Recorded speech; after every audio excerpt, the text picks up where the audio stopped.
In this world filled with mystery and danger, the protagonist experiences a thrilling chase in the forest. Can she escape the pursuit of those mysterious creatures? And what secrets does she herself hold? Explore the unknown. Subscribe to Kyra's adventure. Chapter 7. I never understood the concept of freedom. To me, freedom had been the spare time between my studies, the feeling that came with running around the block, or the thrill of sneaking around under my mother's scrutiny. Things I did so little of and cherished as a result. But running through those woods, wild and unrestrained, I realized I'd been wrong. So wrong. This was freedom. The freedom of my body, lean and lithe, winding by tight corners and groves with a kind of dexterity I could never hope to achieve in a human body. The sensation that came with leaping over logs and streams, graceful, my body suspended in the air as though I were taking flight. The feel of wind ruffling my fur, its cool kiss a tantalizing relief to the heat of my skin, cooling the muted aches that were so insignificant now. Frogs and insects alike trilled in my ears, and then it struck me. With my human ears, those clicks and croaks had been nothing more than a cacophony of sounds. Now, they formed melodies, calm and flowing, weaving together in ways I could never imagine before dispersing again. It sounded so alive, as though the music itself had a heartbeat. Smells of every kind met my nostrils, and to my surprise, I could distinguish each one: wild tulips, bluebells, irises. There were other smells too, ones that reminded me of flesh and blood. They weren't cloying like the scent of a carcass, or even metallic like the tang of a wound. No, they smelled alive, beating heart and all. I could smell life. But nothing tantalized me more than the moon. Everywhere I went, be it leaping over rocks or squeezing under fallen logs, I was always acutely aware of its glaring presence above me. Its silver light tinted everything in the woods. Even in all those looming shadows, the hint of lightest silver could be found. I felt its power beating away in my heart, flowing in my blood, filling up in my lungs as one would breathe air. I ran for what seemed like hours, or even eternities, and it was only once my legs burned and my lungs verged on collapse did I stop. My tongue whipped around as I panted, sucking in the cold air with hunger. I could still feel the moon's presence. It called to me, perhaps as a mother would call to a child, and I answered. Tilting my head, I opened my maw and released the sound that had been dying to get out. A howl. It rumbled out of me like an earthquake, shaking the ground as it shook my soul. For a moment, that strange connection between me and the moon strengthened, as though I had established some sort of rapport. That feeling stayed long after I fell silent, when the sounds of trilling crickets and croaking frogs filled the forest again. A million thoughts raced through my head. My mind was quick, efficient, and even in my overly stimulated state, I was able to acknowledge every one of them. The quiet steps of a mouse, the taste of white tulip on my tongue, the foreign scents drifting on the wind. It was as though I'd been blessed with clarity, looking at the world through a clear lens for the first time. I sniffed the air again. Something in my stomach clenched as I caught a scent on the wind, one I couldn't quite categorize like the others. It held a strange tang, one that smelt so familiar yet so foreign. Almost like my own scent, but different, somehow. That's the only way I could describe it: different. I glanced around, alert for any movement in the undergrowth. The wet soil was cool under my pads, calming the slight apprehension that had knotted within me. I sniffed the air again, heart skipping a beat, when I realized the scent had only grown stronger. But that wasn't all. What had once seemed to be one hodgepodge of scent differentiated into several other smells, like a collective of individuals stemming from the same family. Realization washed over me in a moment of clarity. I was in a forest, alone. Worse yet, if my logic proved correct, then things were approaching me. Creatures like me. Whatever I was. Without another thought I sprung into action, my paws slapping the sodden earth as I launched into a hasty run. I heard something, then. Over the slapping of my own feet rose a distant thump of paws. Many paws. My heart crawled to my throat, urging me to run faster. I ran for what felt like ages, keeping distance between me and the strangers. Sometimes, they would disappear from my radar entirely, and I would slow down convinced I outran them. But then they'd appear again, seemingly closer than they had been before. It was almost as though they were masking their presence. Eventually I gave up on stopping entirely, even when nothing told of their presence. I just kept running, despite the painful protests of my body. But not even my top-tier stamina could save me. Before long my muscles were on fire, lungs verging on collapse. There was nothing I could do as my pace slowed, my muscles cramping as the rush of adrenaline ceased. Sheets of ice threaded over my skin as the strangers neared, their sounds and smells almost overwhelming amidst my tiredness. I was searching for a place to hide when soft snarls and warning growths rippled out from my surroundings. I whirled, blood icing over as my eyes frantically darted about the undergrowth. The smells and sounds came from every angle, and it took me a long moment of terror to realize I'd been surrounded. Black fear swallowed me whole. These people, whoever they were, had planned this very moment ahead of time. While I was trying to lose them, they were putting their plans into action. I'd walked right into their trap. A jarring snarl to the right stole my attention. I whirled, my heart stuttering as a pair of golden eyes glared back at me.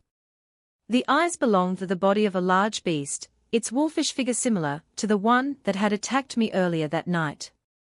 Similar to me, I realized, glancing down at my thick paws, covered in black fur and splayed-like fingers.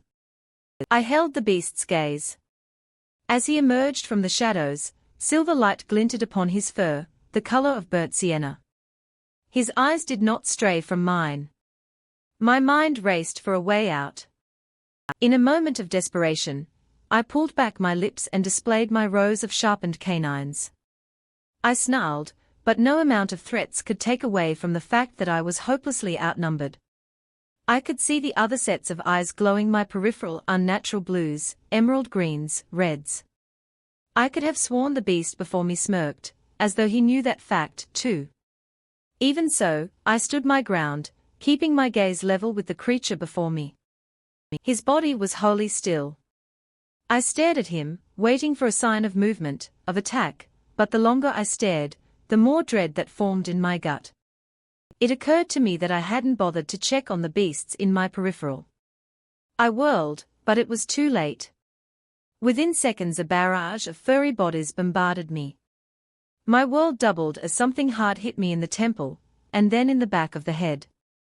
I hit the floor with a thud, my sensitive joints barking in pain as several waves pressed down on me. The last thing I saw was the unnatural glow of those eyes as my vision dwindled, the darkness swallowing me whole. Chapter 8 Everything hurt. Residual pain plagued my bones, coagulating in the centers like lead. My muscles ached, and every little movement had needles of pain lashing about my body. I didn't even have a means to groan, for my throat was on fire. If I hadn't known better, I may have thought the infection had finally gotten the better of me. Wait, damn it, the infection. My eyes snapped open, and I winced as bright light swallowed my vision. I squinted, trying to gain my bearings, but everything was blurred or unfamiliar. Where was I? What had happened last night? Was I finally in the hospital? I might have thought so if it weren't for the unmistakable weight of cold steel at my wrists. My heart crawled as I tugged at the bindings, their hold sure as stone. Panicked, I whipped my head around, the action alone sending another wave of hot pain through my body. I suppressed my curses and forced my eyes to adjust. The room was lavish. Gold and purple diamonds patterned the white walls, gleaming in the light that leaked through the large pane windows. A four-poster frame of rich mahogany rose up around me, stark in contrast to the ice green covers I lay upon. Crystal chandeliers hung from the ceiling, casting fragments of light across the room, as though the room itself were a kaleidoscope. My eyes roved further down the room, and my ran cold.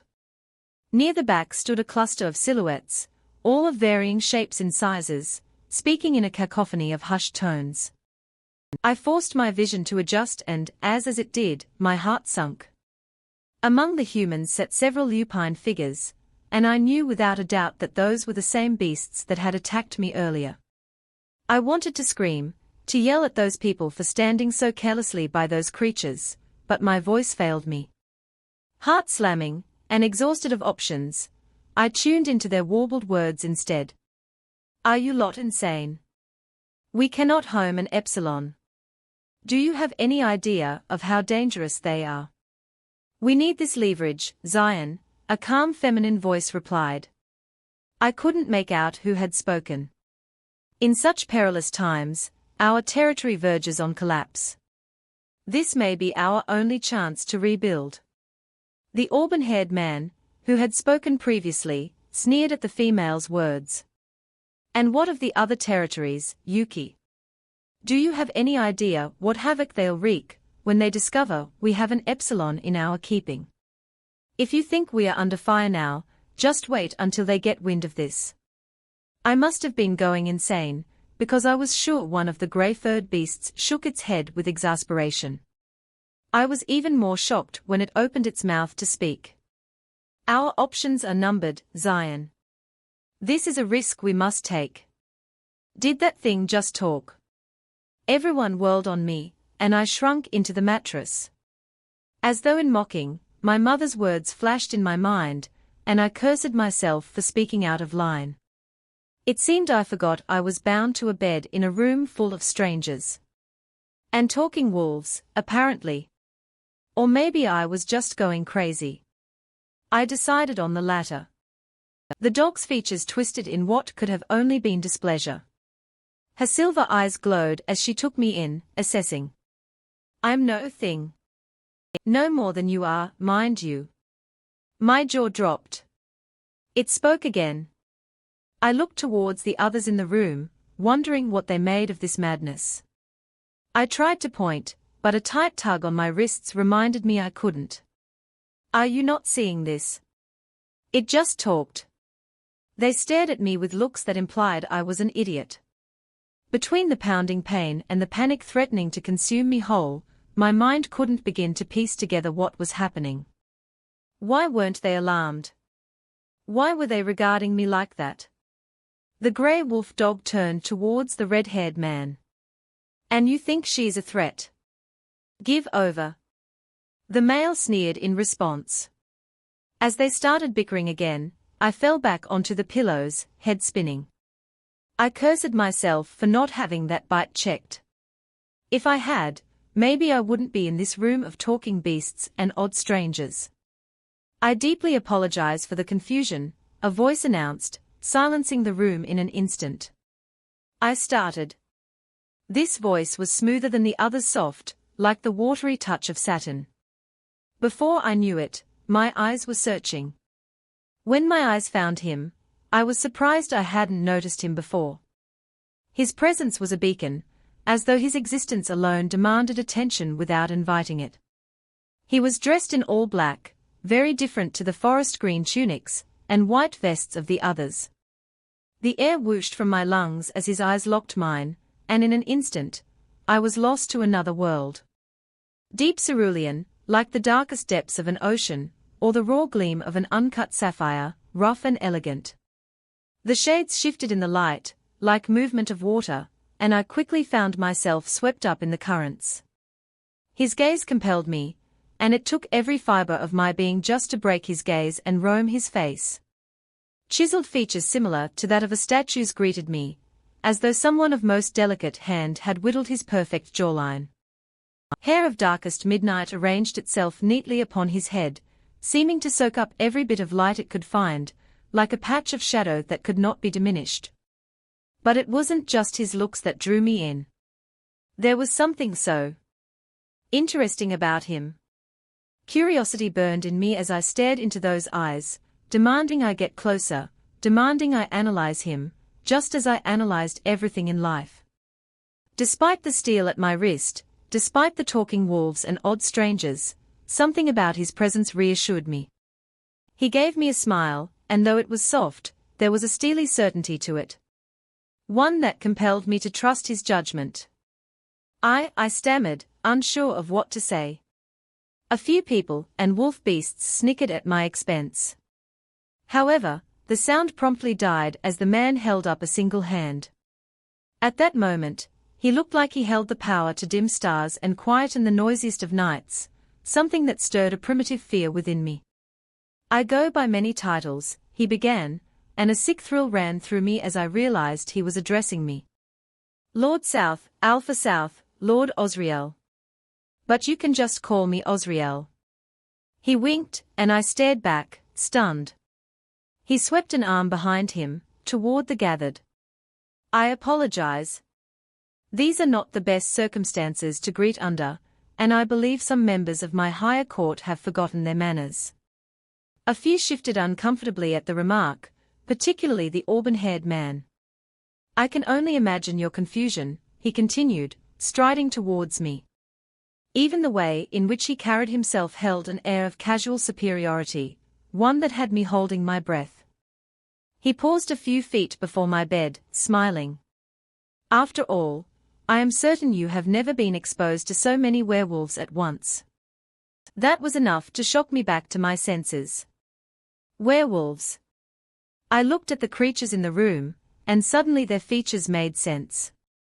They did look humanoid, despite the fur and claws and fangs. A sudden urgency flooded me at the realization, and I tugged at my bindings again, hissing as pain lashed up my arm.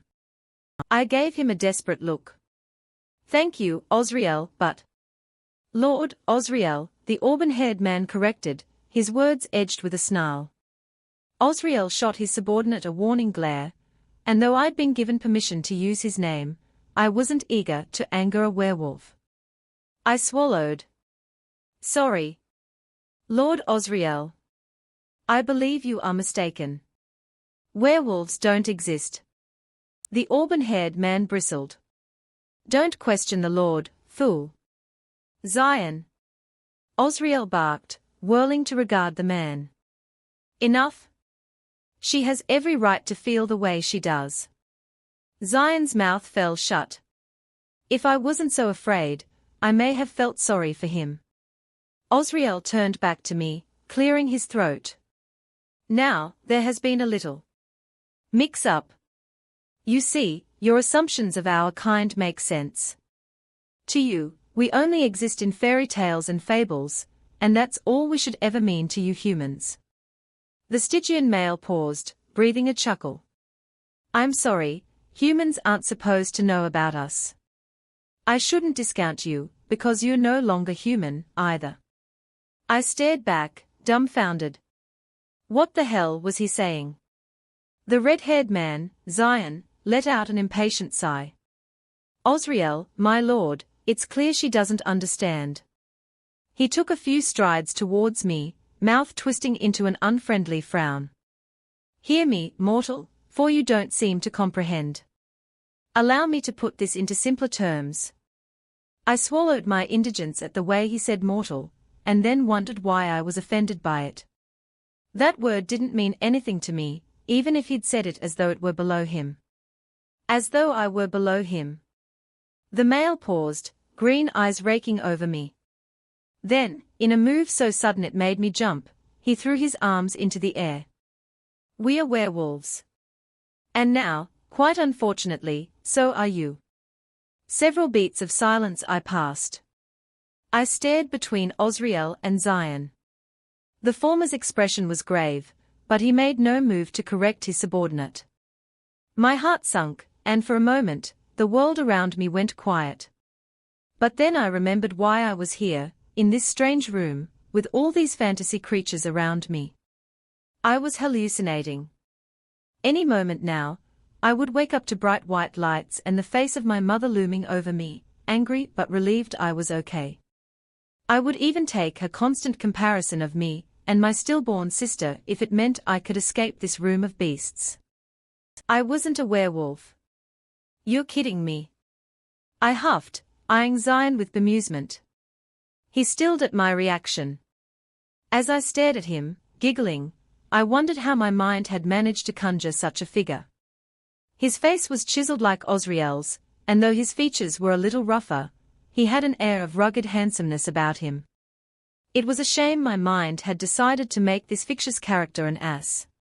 Slowly, his face contorted into a soft snarl, eyes sparkling with dislike. "You think this a joke?" I laughed in response. Something deadly entered the man's emerald eyes, and in an instant, the air shifted. One moment, he was standing still, human. The next, his body was bending in all the wrong places, clothes shredding as fur burst from tanned skin. Dread filled me from inside up as black claws replaced nails and canines elongated, gleaming like rows of daggers in his lupine maw. For a few moments, we just stared at each other, my body trembling as his eyes focused on me like prey. Then, in a flash of russet, he pounced. My shriek turned into something like a yelp as he landed on me, bones barking under the weight. Even amidst my panic, I recognized the reddish fur, the golden deep-set eyes. "Zion!" A voice boomed, cleaving the air like a whip. I watched on in horror, as Osriel strode to the bedside and turned his palms outwards. His cerulean eyes glowed bright, and before I could begin to understand what was going on, the air shattered with a resounding crack. Shock waves slammed my face as a hard force blasted from Osriel's palms, sending the wolf sprawling. I screamed as the beast slammed into a wall, plaster and wood alike splintering under his momentum. My gaze snapped to Osriel, who was glowering towards his subordinate. How had he pushed him off with such force? He hadn't even laid a finger on him. My entire frame shook. Zion's pain-fogged eyes cleared as he beheld his master's wrath, and in that moment, I did feel bad for him. "Do not do such things without my command," Osriel snapped. Zion seemed to sink in on himself, his ears flattening against his fluffy head. "You're my right hand. You know better than to attack an unarmed girl. What happened to honor? What the hell?" I squealed, unable to contain myself. I took in Osriel's still glowing eyes and thrashed against my bindings. This couldn't be real. Before, I had believed this was all a hallucination, some sick dream. But after feeling the weight of Zion on me, and the still vibrating air of Osriel's force, it was becoming harder and harder to believe this was all fake. "Apologies, dear," Osriel said with a sigh. "Zion is correct. We are all wolves, and—" He paused, cerulean gaze leveling with mine. His throat bobbed. "You are also a werewolf." Chapter 9. My heart stopped. I opened and closed my mouth, trying to form the words that disintegrated on my tongue. I always had retorts. Even in situations where I couldn't utter them, not without breaking my mother's code, they were always rattling around my mind, a secret arsenal of which I could never access. But for this, I was utterly speechless. No words came to me, no witty repartees that sounded smarter in my head than they would aloud. My mind was blank.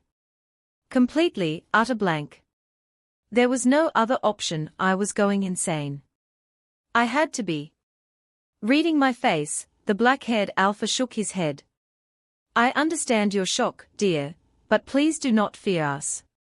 I know Zion may have seemed threatening there, but he's usually quite cooperative. Afraid," I squeaked, pulling against my bonds. "How can I not be afraid when I'm chained to a bed? When I was just attacked? When I'm away from anything familiar? How can I not be afraid?" My breaths were ragged, and the male regarded me with something close to pity. I knew I shouldn't be speaking so brashly, but every bit of common sense had abandoned me.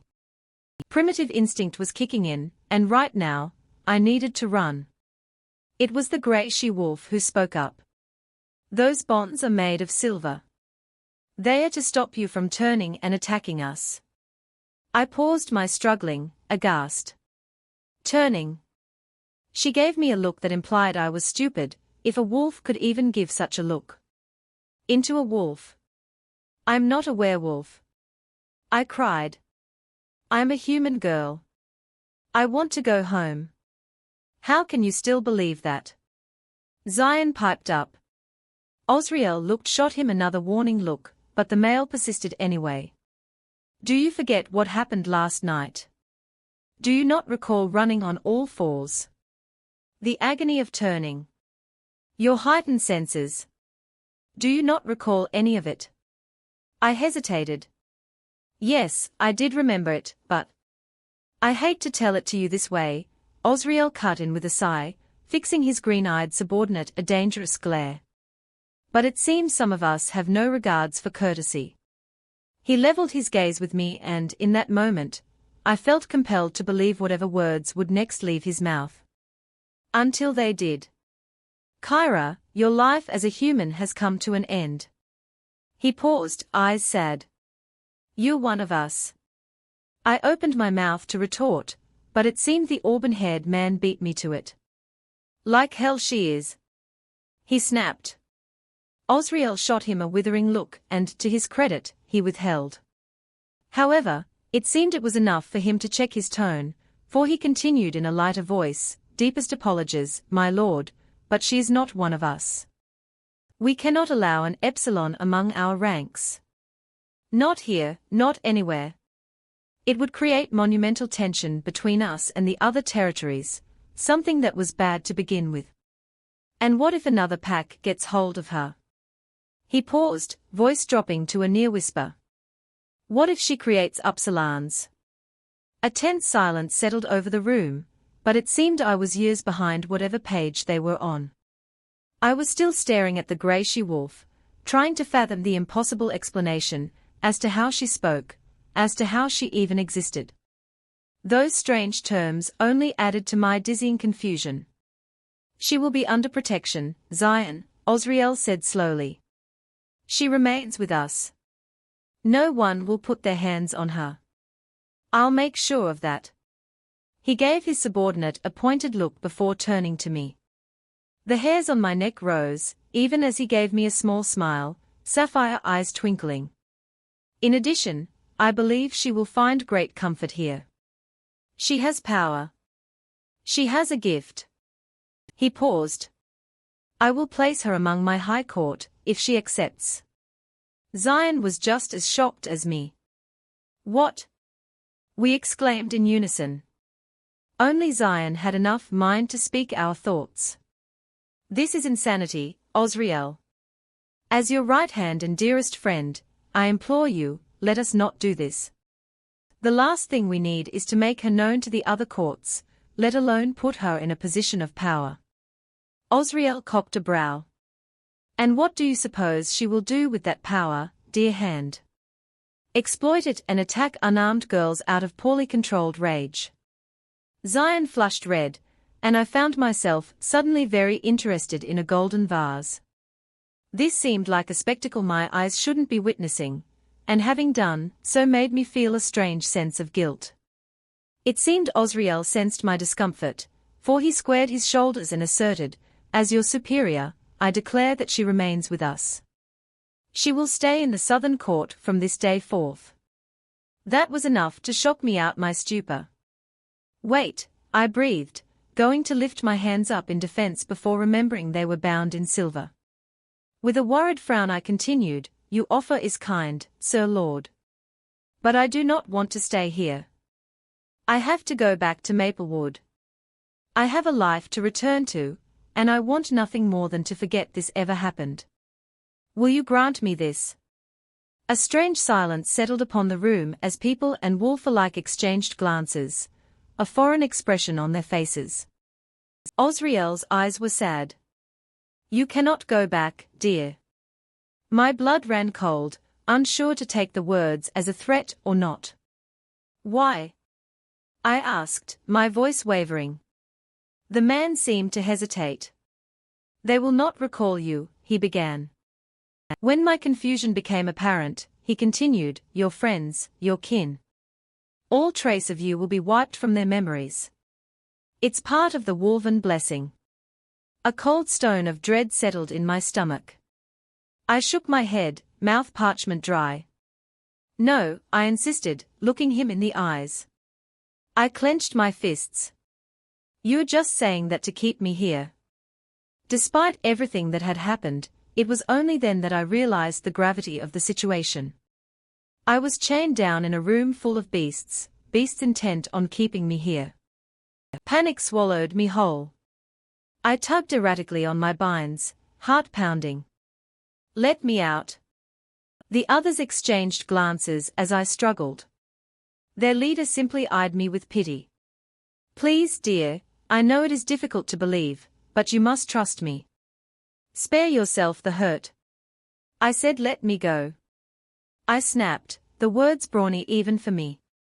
Everyone bristled, obviously displeased about me yelling at their master, but I didn't care. This man, no matter how compelling in nature, was a stranger to me. His power meant nothing. I had to go back and see my family. I had to see if Aelia was okay. My heart raced. Most importantly, I had to get out of here. Half of me believed what they said about werewolves existing. One look at the grey she-wolf was proof enough. But another part of me denied it, or rather, didn't want to believe such a thing. After a few moments of consideration, Osriel bowed his head. As you wish. The rest of the room shared my shock. Even the composed grey wolf was on her haunches. Lord Osriel, she began, looking slightly bemused. Her power is dangerous in itself. Are you sure it is wise to just let her go? I squinted, as though trying to clear a fog in my mind. Power. They'd mentioned that word several times now, referring to me, but what power could I possibly have? I wasn't strong like them. I wasn't dangerous. I wasn't a werewolf. Osriel nodded, leveling his gaze with mine. A knowing smile tugged at his lips. She'll come back. No, I won't. I wanted to scream, but words failed me again. I was really starting to feel everything now. I'd never yearned for the comfort of my bed so much, for the stern voice of my mother, for the jovial face of Aelia. I tugged on my bounds, hoping the loud clangs would hide the fissures in my voice. Let me out, please. Osriel nodded to one of the men dressed in crimson. As he approached, I realized the shade of his tunic looked dark enough to be the color of dried blood. I stayed wholly still as he approached, withdrawing a glinting key from his pocket.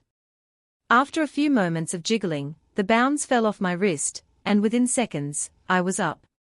Where's the exit? I rasped, convinced I looked mad with my wide eyes and disheveled hair. Take the first left, I didn't linger to hear the rest. I sprinted out the door with more eagerness I'd ever felt in my life, taking the first left I saw.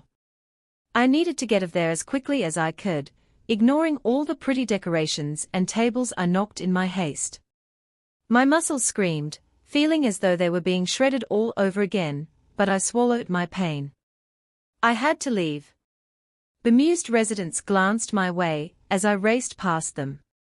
I ran out the first door I saw, one that had been left ajar, the glorious light of day pouring through its slit. I grunted against my pain as I barreled into the grounds, desperate for the safety of the tree line. Once I made it to the forest, I realized I had no idea where to head, no sense of direction. I'd never been in that part of the woods, let alone this deep. Even so, I kept running, hoping to God something would guide me back home. Chapter 10. Seconds melted into minutes, and minutes into hours as I charged across the uneven terrain of the forest, the bizarreness of what I'd seen fueling my every step. Even when the pain lashing up my legs became unbearable, even when I was forced into a limping gait, I kept on. I kept on even when I passed the same landmarks thrice, when I believed I may have gotten myself into some endless loop. After all, if magic truly did exist, who was to say the forest wasn't enchanted? Wouldn't it make sense that me, a nave human, could become prey to the deceptions of magic? A trick my mere mortal eyes could not see past. So, when I finally caught sight of my distant town through the trees, I sobbed with relief. With relief and pain, for my muscles burned as though they were on fire. As I made my way forward, I became acutely aware of my shuddering joints and heaving lungs, and it occurred to me then that I may have overexerted my body. Once I finally breached the tree line, I dared a look at the sky and swallowed. Past noon. I'd left that palace of nightmares sometime early morning. I got the sense that it should have taken me much less time to get here, but with my distorted mind and lack of direction, I suppose it made sense I'd gotten lost. The thought of the creatures kicked up another bout of that strange fear, and despite my body screeching in protest, I broke into yet another limping run down the footpath. I had to put this bizarre dream to an end. I had to disprove Osriel's claims. I wasn't a werewolf. I wasn't one of them. Once I reached the outside of my house, I had to brace my hands on my knees to stop myself from collapsing. I was putting far too much strain on my body, but I didn't care. I glanced towards the wooden door, to the brass doorknob I'd twisted so many times. Home. This was home. This was where I belonged. Even so, that thought didn't do much for the knots in my stomach, nor did it stop the icy dread skittering down my spine like hail. Every part of me was torn, from the muscles in my body to my mind itself. Everything I'd seen this morning, and everything that had happened the night before.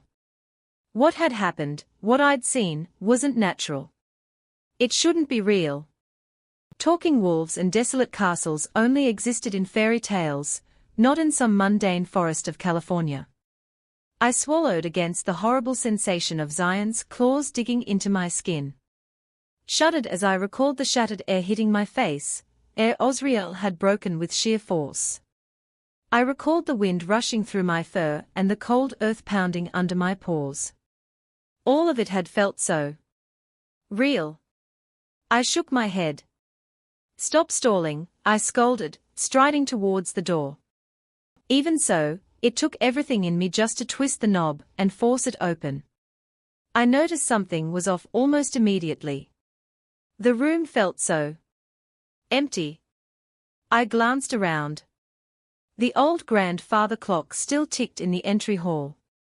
The scratched side table still held various mementos, mainly trinkets from small trips we'd taken around America. The furniture in the next room over was sagged and worn as always. So why did it all seem so wrong? Then I noticed it. Bare hooks jutting from walls, empty spaces on the accent tables. Panic crawled to my throat. All of the family portraits that had once colored the room were gone, removed from existence.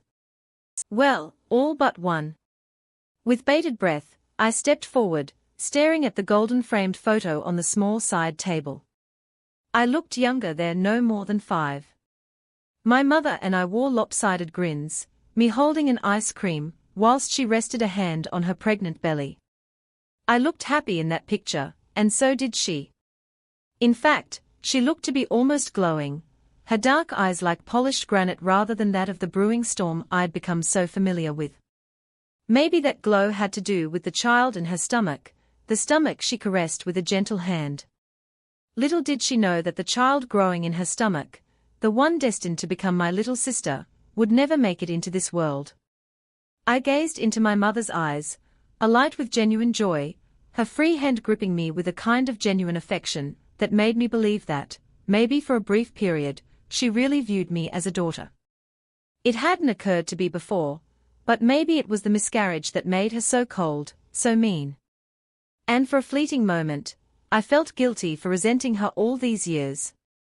A sharp intake of breath had me whirling. There, standing under the arch that led to the living room, was my mother.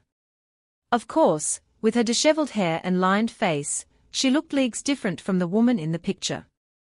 "Who are you?" she hissed, voice dripping with venom. I didn't hear it, though. All I saw was the warm welcome of a familiar face, even if that face looked about ready to smite me. "Mother!" I yelled, rushing towards her with open arms. For a fleeting moment, I felt all my worries of the past 24 hours wash away, the horrendous beasts, who could speak like humans, the magical court in the middle of the forest, the piercing cerulean eyes that made my heart jump every time they looked my way. The feeling didn't last, however. My heart sunk as she sidestepped my reach, eyes wide with surprise. "I am not your mother, brat," she spat, taking several steps back. I stared in shock, utterly frozen upon the threshold. She stared back with a strange expression, one I couldn't quite read. "Mom, it's me, Kyra," I pleaded. In a moment of desperation, I decided this was her way of punishing me. I hung my head. "I'm sorry I snuck out. I'm sorry I betrayed you. I've just had the strangest fever dream, and I think I need help. I don't know you, you buffoon," my mother yelled. My head snapped up and, with chilling realization, finally recognized the look on my mother's face. Her eyes were blank as they held mine, regarding me as one would regard a stranger. Unrecognizable. No. "Mom, it's me, your daughter," I pleaded, unable to keep the cracks from my voice. Desperation knotted my throat, rendering the last words nothing more than strangled whispers. My mother's eyes hardened into a glare. "Get out of my house, crazy bitch," she spat, a definite warning in her tone. She glanced towards the living room. "Peter, come here this instant. You left the door open and some mad girl found her way in. Bring the phone, too." "Mom, it's me," I squeaked. The tears were rolling now, my throat tightening along with the desperation in my gut. I pointed towards the photo on the accent table behind her. "Look. It's me and you. In that picture." She turned, a strange gleam entering her eyes as she stared into it. She looked stuck in a trance, something between recognition and forgetting battling away her in her eyes. A few moments of silted silence ticked by, but it felt like an eternity. "I don't know her," she said finally, turning back to me. "I've forgotten who that is, but it is not my daughter." She took a step towards me, lifting her chin towards the door. "Out?" My heart sank. I opened my mouth to retort when someone appeared on the landing. "Dad!" I cried, pushing past Mother to get to him. She let out an angry grunt, but I didn't care. I was just relieved at the sight of my father. I slowed at the sight of his face, my relief dwindling as chills prickled over my skin. My father stared at me with that same, dumbfounded expression, as though I were merely a deluded stranger in his house. I choked back a sob, backing away while shaking my head. "That's enough," my mother snarled, grabbing my shoulders and roughly steering me towards the door. "Out my house before I call the police." In a fleeting moment of desperation, I snapped. "I'm your daughter," I shrieked, ripping myself from her grasp. I whirled to face her, my breathing ragged with anger and despair. In contrast to my whirlwind of emotions, my mother was blank. Emotionless. A strange shadow formed behind her eyes. "My only daughter died minutes after she was born," she said coldly. An icy rod rammed through my chest, but I didn't have an inch to say anything before the door was slammed in my face, leaving me to stare at my own grieving reflection in the doorknob. I stood there, gasping, shaking hand clutched over my heart, as I tried to process everything. This couldn't be happening. But it had, and Osriel had warned me it would. The wolf, the goddamned magical werewolf from La La Land, was right. In a daze, I staggered towards the street, dropping to the concrete. I welcomed the pain that bloomed at my knees. It was nothing compared to the grievous ache in my heart. My chest heaved with silent sobs, every sharp breath leaving a dull ache in my throat. I couldn't believe it. I just couldn't believe it, and yet it was all too real, all too true. Then something else came to mind, something hopeless. What if Alia remembered me? It was a stupid hope. A hopeless hope, even, but enough to raise me to one knee. I had to confirm everything. I had to get to Aelia and confirm that this was all just something. I was about to walk the direction to Aelia's house when a voice rose behind me. "Spare yourself the hurt, dear," Osriel said, his voice soft. "It's not worth it." Chapter 11. I whirled. He looked different in the sunlight. Sheer shadows framed the outlines of his face, his sharp jawline and perfect brows demanding attention of the eye. Dark strands sucked up every inch of light, and not even the searing Californian sun managed to lay a glint on his head. Where his face lacked light his eyes made up for in leagues, the blues brimming with that unnatural glow. He was the perfect picture of ethereal, of power and grace. A being not to be crossed. I was too upset to care. "The hell would you know about any of this?" I hissed, unable to hide the cracks in my voice. I knew I shouldn't be rude to someone so powerful, and I could almost hear my mother's scolding words at the back of my head, but I didn't have it in me to stop. He didn't respond. For a long moment, he just stared at me with a slight tilt of the head, as though I were an interesting specimen in a lab. The thought boiled my blood, but then a fleeting thought crossed my mind. "Experiment. You did this to me," I stammered, pointing a shaky finger at him. "You bit me last night." That gleam of curiosity turned to one of pity. "I believe you're mistaken, dear," he assured, voice far too calm for my liking. "I was not the one who bit you. That would have been a different Alpha." What did he mean by Alpha? And why did his words seem so genuine? It didn't matter, I decided. I waved my hands, as though to shoo him away. A small part of me believed that, maybe, if I could get him to leave, perhaps all my problems would leave along with him. Another part of me knew that was absurd, for nothing ever just resolved itself in my life, but I was too hysterical to care. "Just go. Please." He didn't move. I staggered to my feet, fighting the sting of tears. "Go?" I repeated, hating the cracks in my voice. I turned my back and broke into a run, hoping he wouldn't follow. I wasn't sure what to do. Find Aelia? What if she didn't remember me? What would I do then? I pushed the thought out of my mind, charging ahead. I had to run. If not to get away from him, then for the sake of moving. If I stopped, I wasn't sure I would ever find the strength to move again. My back straightened as I felt Osriel's dark presence settle in stride beside me. It unnerved me how I hadn't heard his approach, how easily he'd caught up despite my breakneck speed. Then again, I shouldn't have turned my back on a werewolf in the first place. "Darling, please listen," he reasoned. "No," I ground out, eyes brimming with tears. I slowed to a walk, my muscles reeling in agony.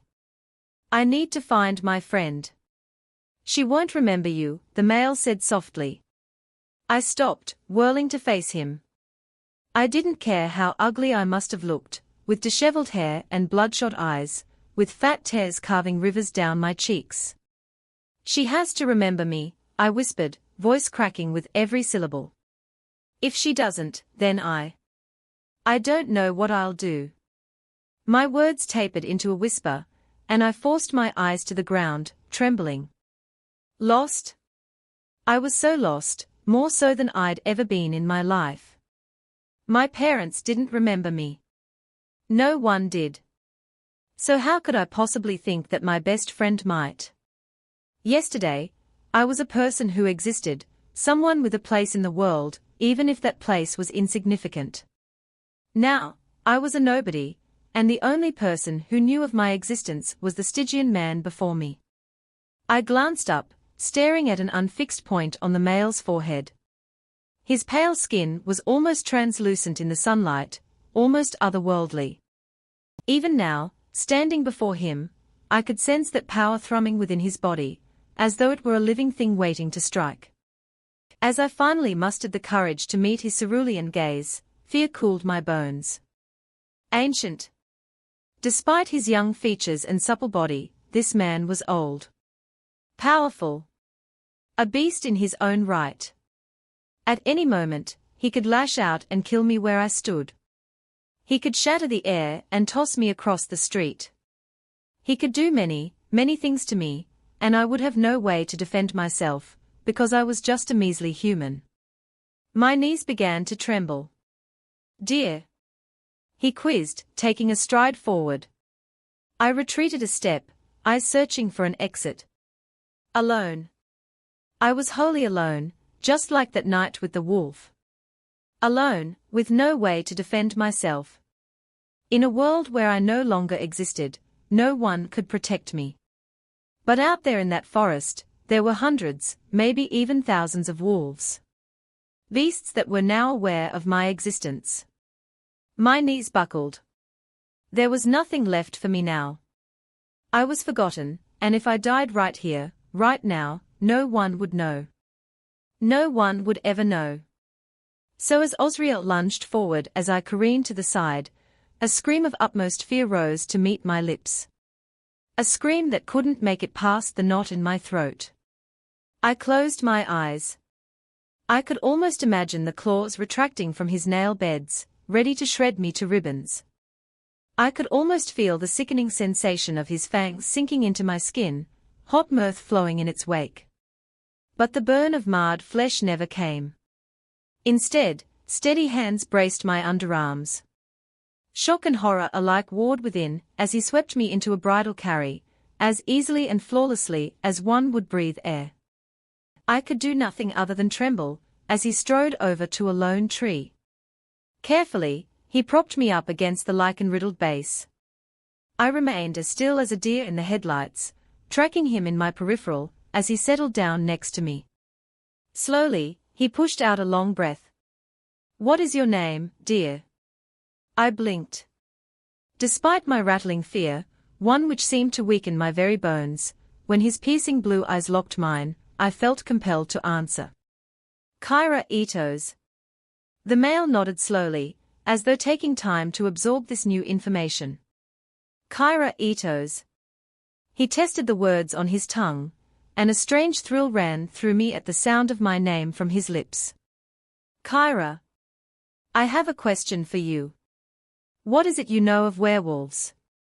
I stared at him, his unearthly features reminding me again of what he was. I tried to keep the tremors from my voice. "Werewolves are you? And what am I?" I swallowed. I don't know how to answer that, sir." His gaze was unwavering. "It's an easy question, dear. In your eyes, what am I to you? Beast? Monster?" The words came so fast, I was barely able to bite my lip in time to stop myself from blurting them. I blinked again, sifting through my head for an answer. You're human, but you're also not. If you're anything like your subjects, then you can turn into something that resembles a wolf." I paused. "A werewolf?" I cringed at my own words, as though afraid they may somehow spell out my death sentence, but Osriel, to my great surprise, looked pleased. "That is quite true, my dear. That ability is one I cherish with my whole heart. Now, how do you think we are made?" "I am not sure what you mean," I said, hoping my tone was neutral, when in fact I was shaking all over. Osriel locked my gaze, giving me a soft smile. "Tell me what you know, dear. How are werewolves made?" I stared at him, wondering if there was more to this. Maybe this was a riddle. Maybe this was a trick.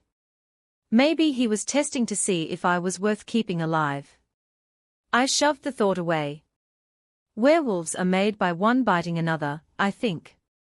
His eyes twinkled. "Not quite, dear.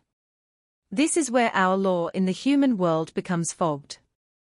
You see, werewolves are not made by biting. It is passed down only by kin."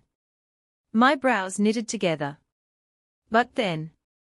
"Except," Osriel continued, giving me something close to an amused look, "when they do."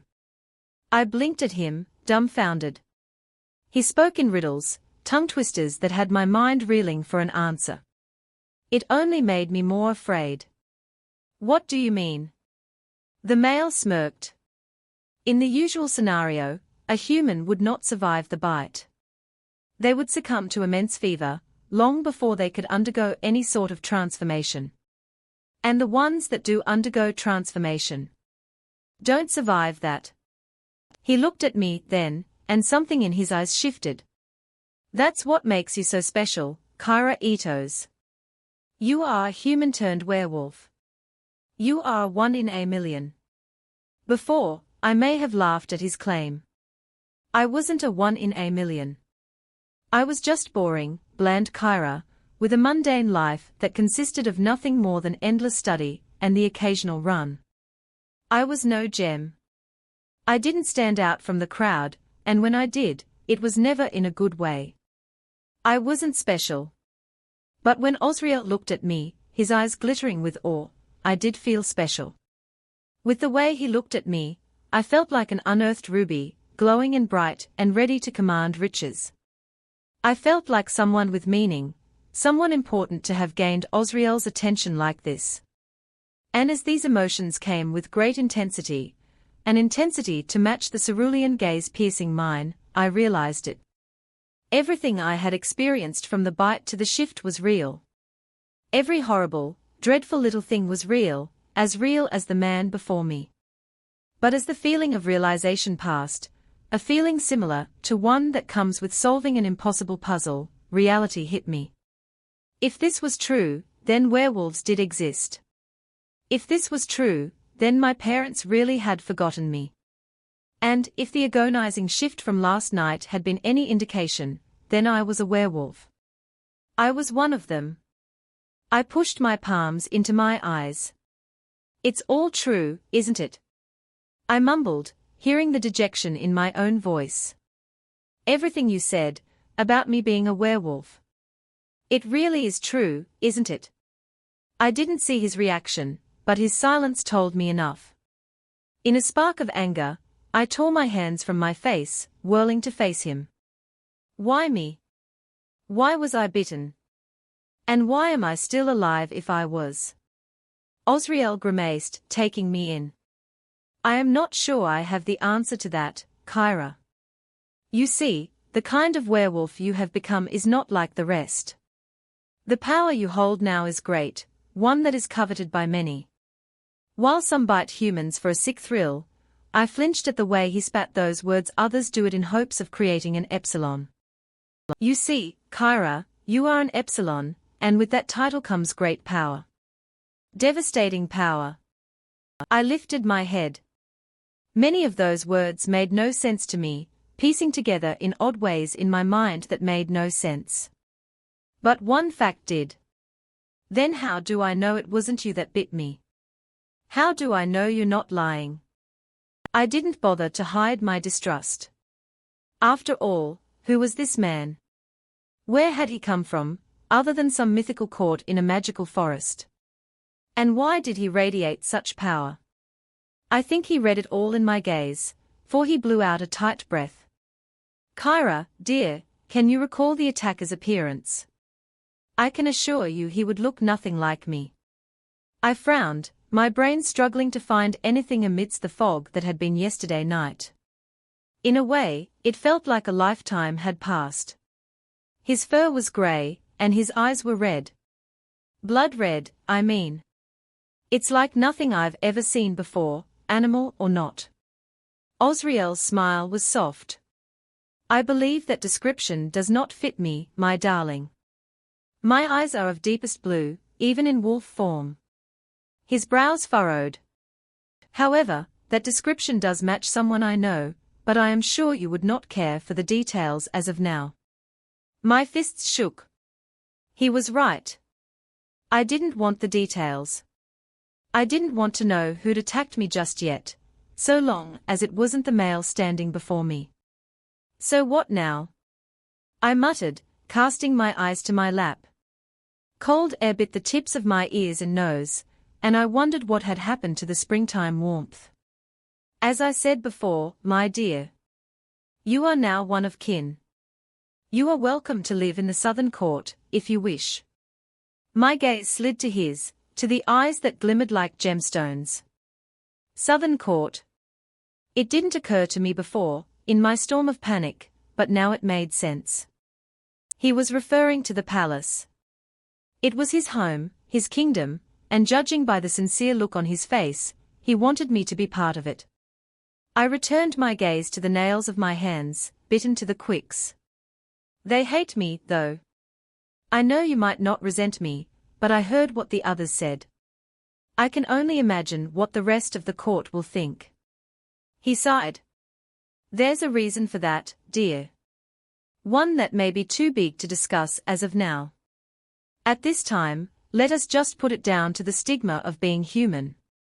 You just said I wasn't human, I corrected. The male stared at me, wide-eyed, before covering his face with his hands. If I hadn't just had my life torn to shreds, I may have giggled at his fluster. Apologies. There I go again. For a fleeting moment, the knots in my stomach loosened. With hands covering his face and shoulders hunched forward, Osriel looked human, or at least as human as someone like him could ever look. But when he removed his hands, it hit me again. His eyes held a subtle, unnatural glow, brimming with a power beyond my comprehension. His features were far too chiseled to be considered natural by any means, and any human flaws that even the most perfect of people holstered weren't present on him. And that's because he wasn't human. But neither was I, apparently. Now, I was just like him, even if I didn't have his beastly grace or perfect features. Like him, I was a monster, a beast that could grow claws and fangs and fur. I was no longer a nobody. I started to shake again. Osriel's eyes widened, and before he could think better of it, he reached for my shaking hand. I jumped up in an instant, staggering back as though he'd tried to stab me. Sore regret flushed through me as genuine hurt flashed in his eyes. But as he stood up after me, his movements so fluid it was almost mesmerizing, I remembered what he was. How did I know those were genuine emotions? It could all be an act to trick me, a ruse to fool a meek little amateur.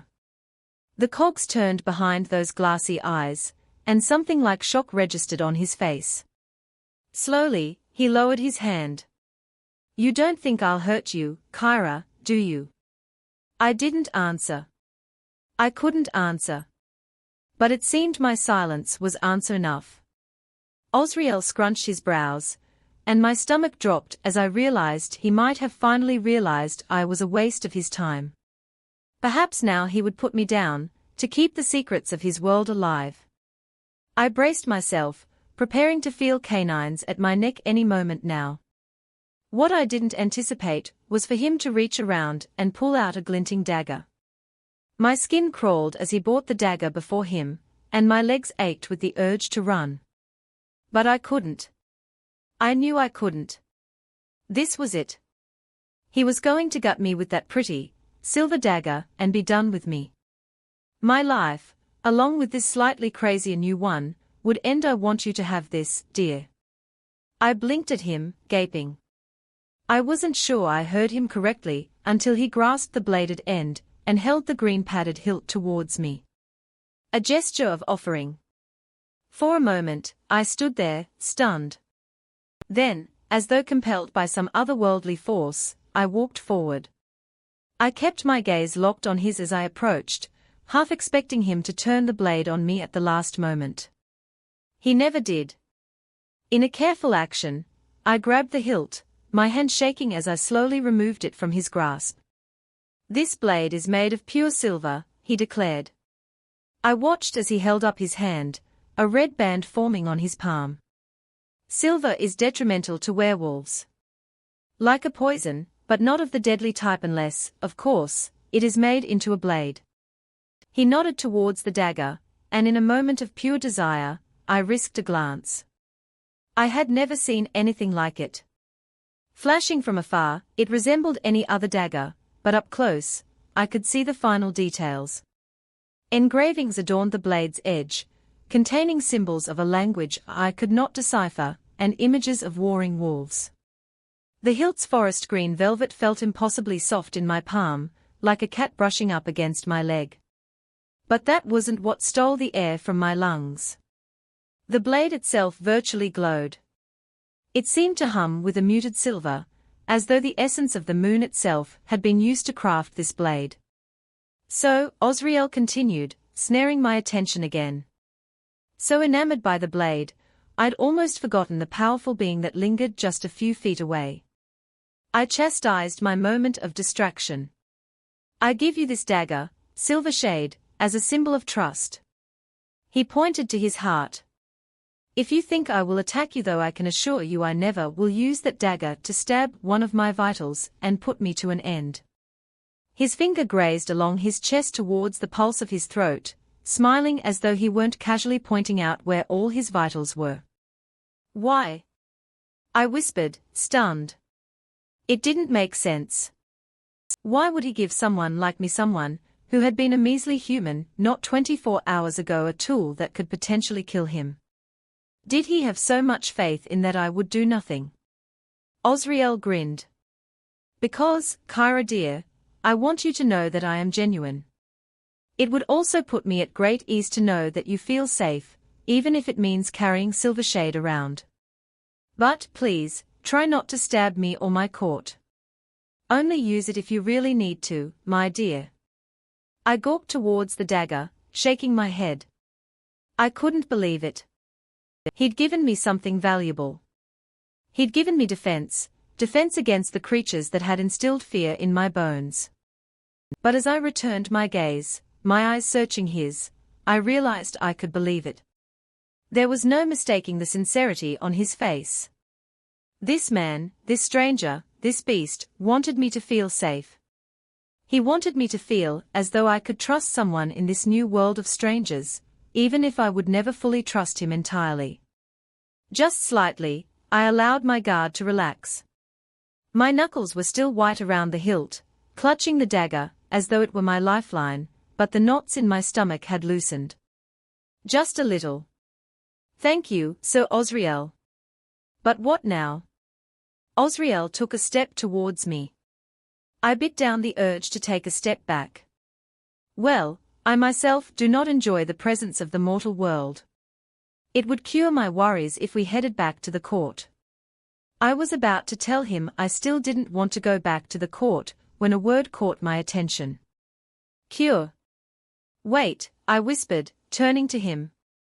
I could feel the cogs turning in my brain, the mechanisms rusted but moving towards the same conclusion, a conclusion that sparked an abnormal amount of hope. Is there a cure for this? It took Osriel a few moments to register what I was asking. When he did, his face fell. I believe not, my dear. As far as I am aware, there is no reversal of the werewolf. I tried not to feel the sting of disappointment. Instead, I groped for another way out. But, hypothetically, if there were a cure, what could it be? Where could I possibly find it? I half expected him to deny me outright, to scold my mortal insolence. Instead, he shook his head in muted amusement, a small smile tugging at his lips. To your credit, you are persistent. His gaze leveled with mine, and I found myself standing straighter. As for your question, if there ever were one, it would likely reside in the forest. Like us, that forest teems with magic, and there are many wicked and wonderful things to discover if you know where to look. The cogs in my mind churned again. So there could be a cure in the forest, but where? And what? The forest, as far as I knew, stretched on for miles, and if werewolves lived there, who knew what else did? How could I possibly know what to look for? I asked him as much. Osriel's smile turned wry. We possess a library in which many ancient texts lay. I cannot guarantee you information regarding a cure, but there may be something that can point you in that direction. I furrowed my brows. So perhaps there was a way to find this potential cure, if it existed at all. It may mean hours of poring through ancient texts which my modern mind would struggle to process, but it was still information. It was still words. It was something I could archive, something I could piece together in my head and solve. And that would take me to one place, to the home of the beasts. The Southern Court. Slowly, I straightened. After a few moments of silence, I released a long breath. All right. Take me to your court. Osriel didn't bother to hide his delight. I tried to ignore the way his eyes lit up, how they seemed like a light show of their own. As he turned and beckoned me forward, I felt my gut winding knots again. I swallowed, hoping I hadn't made another mistake. If you enjoy Kyra's story, don't forget to subscribe, more excitement is coming.